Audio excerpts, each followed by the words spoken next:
Aided విద్యా సంస్థలు పాఠశాల స్థాయి నుంచి డిగ్రీ కళాశాల స్థాయి వరకు గతంలో గొప్ప కర్తవ్యాన్ని నిర్వర్తించినాయి. వేల మంది విద్యార్థుల్ని చదువర్లుగా మార్చినాయి.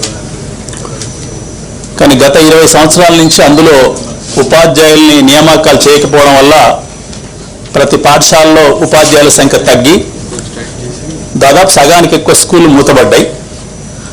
మిగిలిన టీచర్లను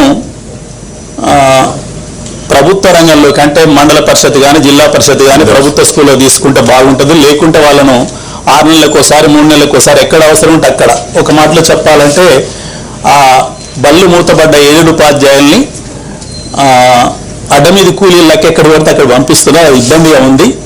వాళ్ళని గవర్నమెంట్లోకి తీసుకోవాలని. అదేవిధంగా కొన్ని 7 విద్యా సంస్థలు ఉన్నాయి. మొత్తం కూడా ఇవి హైదరాబాద్ నగరం, వరంగల్ నగరం, పెద్ద పట్టణాల్లోనే ఉన్నాయి. కొన్ని పేర్లు చెప్తాను తమకు.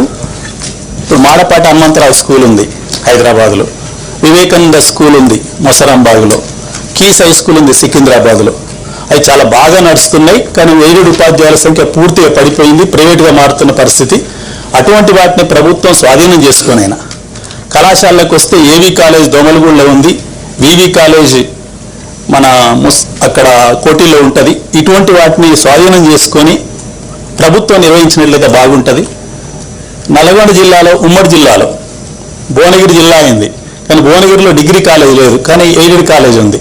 దాన్ని ప్రభుత్వం స్వాధీనం చేసుకుంటే ఉపయోగకరంగా ఉంటుంది. Lakshminarasimhaswamy aided degree college. సూర్యాపేటలో కూడా డిగ్రీ కాలేజ్ లేదు, అది జిల్లా కేంద్రం అయింది. అక్కడున్న ఎస్సీ డిగ్రీ కాలేజీని కూడా స్వాధీనం చేసుకొని నడిపితే బాగుంటుంది. ఆ రకంగా ఎయిడెడ్ డిగ్రీ కాలేజీలు, స్కూళ్ళు, జూనియర్ కాలేజీలపై ఒక కమిటీ వేసి స్థలాలు కూడా ఒకనాడు దాతలు సహాయం చేయాలి, అంటే విరాళంగా ఇచ్చినాయి. కానీ నేడు కొంతమంది వాటిని సొంత ఆస్తులుగా పరిగణిస్తున్న స్థితి కూడా నాకు కొన్ని దృష్టికి వచ్చినాయి. ఒక కమిటీ వేసి అవసరమైన వాటిని స్వాధీనం చేసుకోవాలి, మిగతా వాళ్ళను ప్రభుత్వంలోకి విలీనం చేసుకుంటే బాగుంటుందని తమ ద్వారా రాష్ట్ర ప్రభుత్వానికి విజ్ఞప్తి చేస్తున్నాను.